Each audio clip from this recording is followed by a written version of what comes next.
Hi guys, today we're making cloud dough. Cloud dough is a really easy 2-ingredient recipe. You just need a conditioner. I recommend just like a cheap dollar store brand of conditioner. If it has a nice scent, like this one's strawberries and cream, that's even better. You need about a cup of cornstarch and a half cup of conditioner ratio. So you can make more or less, just make sure to use those ratios. We just made another batch a second ago and we had to add a little bit more cornstarch so it wasn't so sticky. And you can also use food coloring if you do not like the color of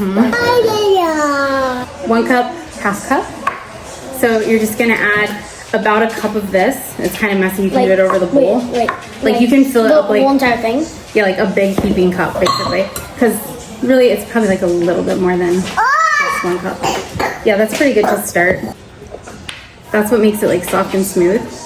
That's messy. So, yeah. That's what I meant.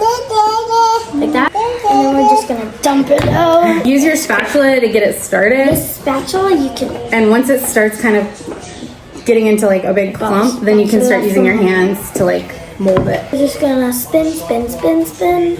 Oh!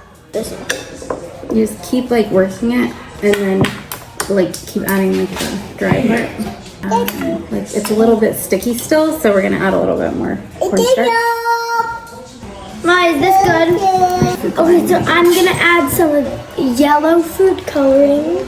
2 or 3 food coloring drops. I'm gonna add 3. So you have like pretty non-sticky consistency. Okay. Pretty non-sticky consistency. Okay, and then you add 3 or 2 drops. I'm gonna add 3. Just like squeeze it. Give it a squeeze. Get it so your hands don't get stained, and then you can get in there with your hands.